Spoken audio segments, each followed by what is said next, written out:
আজকের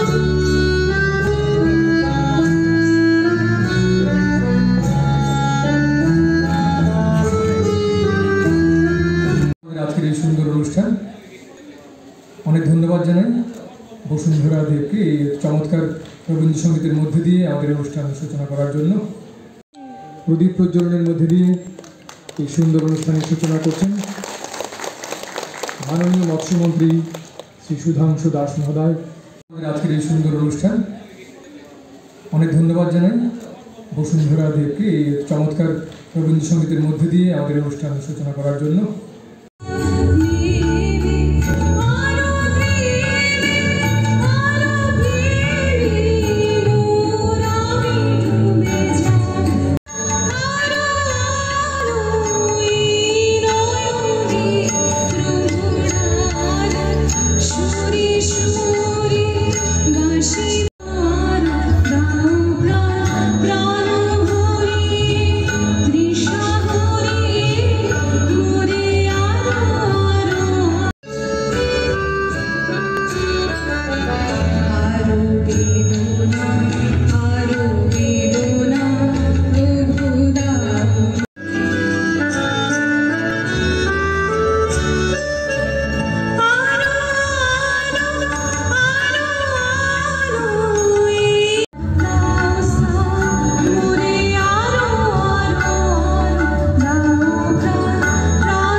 এরপরে দিলীপ আচার্য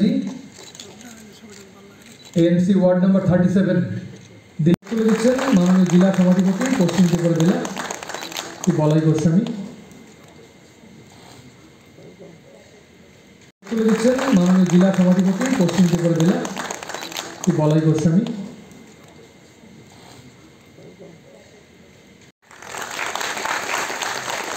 এরপরে আরো একজন সঞ্জয় দাস, বাবার নাম শ্রী রুহি দাস, তিনি এমসি। মাছ চাষিদের জন্য আজকের দিনটা অত্যন্ত গুরুত্বপূর্ণ, কারণ ফিশারি ডিপার্টমেন্ট অনেকগুলি পরিকল্পনা এবং স্কিমের মাধ্যমে আপনাদেরকে আর্থিকভাবে এবং সামাজিকভাবে স্বনির্ভর করে তোলার জন্য যে উদ্যোগ নিয়েছিল তার বহিঃপ্রকাশ আজের এই অনুষ্ঠানের মধ্যে দিয়ে হবে। আপনারা জেনে আনন্দিত হবেন, এই দপ্তরের দায়িত্ব নেওয়ার পরে 2023 সালে যখন আমি মন্ত্রী হিসেবে দায়িত্ব নেই, তখন বাজেট অধিবেশন যখন হয়, আমার দপ্তরে যারা প্ল্যানিং ডিপার্টমেন্টে আছেন, যারা পরিকল্পনা বাস্তবায়িত করেন, ইভেন ডাইরেক্টরকেও আমি বলেছি যে তথাকথিত যে সমস্ত স্কিম বা প্রজেক্ট চলছে সেগুলি তো চলবে, এর বাইরে আমরা আলাদা কি করতে পারি যাতে করে মাছ চাষিদের সহযোগিতা করা যায়, মাছ চাষিদের আর্থিকভাবে লাভবান করা যায়, তার জন্য কিছু না কিছু একটা পরিকল্পনা নিন। তো এই সমস্ত বিভিন্ন বিষয়ের উপর আলোচনা সমালোচনার পরে আমরা সিদ্ধান্ত নিয়েছিলাম যে আমাদের রাজ্য তথা দেশের যারা কৃষক আছেন, কৃষি এবং কৃষি কল্যাণ দপ্তরের পক্ষ থেকে যেহেতু তাদেরকে ৬,০০০ টাকা প্রতি বছর কিষাণ সম্মান নিধি হিসাবে দেওয়া হয়, আমরা কেন না আমাদের ফিশারি ডিপার্টমেন্টের যারা মাছ চাষি আছেন বা ফিশ ফার্মার আছেন তাদেরকে কেন আমরা সমান অনুপাতে সুযোগ দিতে পারি না? কারণ তারাও চাষি, যারা ধান কৃষক যারা আছেন, ধান সবজি অন্যান্য সিজনাল সবজি যারা করেন তাদেরকে যদি আমরা কৃষক বলি, ঠিক তেমনি আমাদের রাজ্যের যারা মাছ চাষ করেন তারাও তো কৃষক, তাদেরকেও কিছু না কিছু সুবিধা আমাদের দেওয়া উচিত। এবং 2023 সাল থেকে আমরা সিদ্ধান্ত নিয়ে বাজেটের মধ্যে আমরা রেখেছি 2023-24 অর্থ বছরের বাজেটে, এবং 24-25 অর্থ বছরে আমরা রেখেছি। এবং প্রথম বছর মুখ্যমন্ত্রী মৎস্য সহায়তা যোজনা স্কিম নাম দিয়ে আমরা প্রায় 3000 মৎস্য চাষিকে, রাজ্যের যারা প্রকৃত মৎস্য চাষি, প্রায় 3000 মৎস্য চাষিকে তাদের ব্যাংক অ্যাকাউন্টে 6000 টাকা করে আমরা দিয়েছি প্রতি বছর। এবং এই বছর 24-25 অর্থ বছরে সেই সংখ্যাটা আমরা বৃদ্ধি করেছি এবং সারা রাজ্যে প্রায় 5500-এরও বেশি কৃষককে আমরা মুখ্যমন্ত্রী মৎস্য সহায়তা যোজনার নামে 6,000 টাকা সরাসরি ব্যাংক অ্যাকাউন্টে পৌঁছে দেওয়ার সিদ্ধান্ত আমরা নিয়েছি। এবং আজকে এখানে যারা উপস্থিত রয়েছেন মৎস্য সহায়তা যোজনার অনেকের কাছেই আমরা স্যাংশন মেমো তুলে দেব এবং 2-3 দিনের মধ্যেই আপনাদের ব্যাংক অ্যাকাউন্টে সরাসরি 6,000 টাকা মৎস্য সহায়তা যোজনা নামে পৌঁছে যাবে। দপ্তরের উদ্যোগে মৎস্য চাষিদের মধ্যে মৎস্য সহায়তা যোজনা প্রদান করা এবং অন্যান্য বিভিন্ন সুযোগ সুবিধা কৃষকদের মধ্যে প্রদান করার যে বিশেষ অনুষ্ঠান, এই বিশেষ অনুষ্ঠানে যিনি সভাপতিত্ব করছেন পশ্চিম ত্রিপুরা জেলা পরিষদ, গড়ে যাওয়া পর্যন্ত প্রায় দেখবেন 1 থেকে 1.5 মাস সময় লেগে যাচ্ছে, কারণ গাড়ি তো আসতে অনেক দিন সময় লাগে।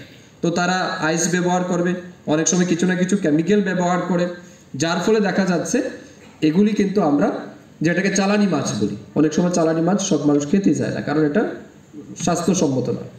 তো প্রথমত আমরা আমাদের স্বাস্থ্যের সাথে ঝুঁকি নিচ্ছি, রিস্ক নিচ্ছি, নাম্বার 1।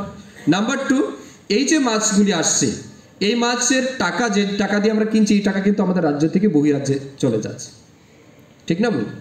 এই যে মাছ আমরা কিনছি, এই টাকা তো বহিরাজ্যে যাচ্ছে, আমাদের রাজ্যের ইকোনমি দুর্বল হচ্ছে।